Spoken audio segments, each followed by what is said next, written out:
Good morning dear friends. ఇక్కడ morning అయింది ఇప్పుడు. The temperature is around 12 degrees Celsius.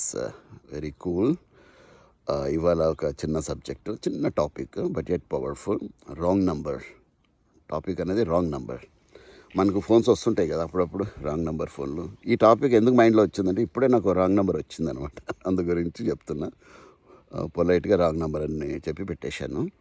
అదే మనకు కూడా జీవితంలో ఎట్లాగైతే రాంగ్ నెంబర్స్ అప్పుడప్పుడు వస్తుంటాయో మొబైల్ ఫోన్కి, మనము చాలామంది దానికి కొద్దిగా ఇరిటేట్ అవుతూ ఉంటారు. So there is nothing wrong to be polite. Sir it's a wrong number, sorry అని పెట్టేస్తే అయిపోతుంది.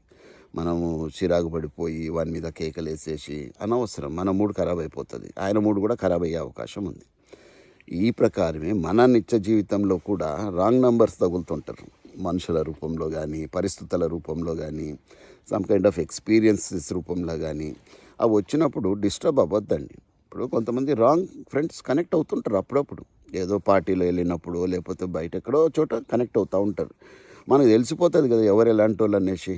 సో దాన్ని బట్టి మెల్లగా పొలైట్గా వాళ్ళని దూరం చేసుకోవడమే మంచిది తప్ప, అరే కనెక్ట్ అయినాడు కదా ఇక ఎట్లాగన్నా మనం కంటిన్యూ చేయాలి అన్న మాటలు రావద్దు.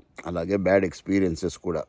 సో ప్రతిదీ కూడా కరెక్ట్గా ఉండదు. You somewhere or the other you get that kind of you have to confront such kind of experiences. So bad experience అయిపోయిందబ్బా అని దాన్ని దిమాగ్ ఖరాబ్ చేసుకోవడము, రోజంతగా దాని గురించి ఆలోచించడము, అవన్నీ కూడా వద్దు.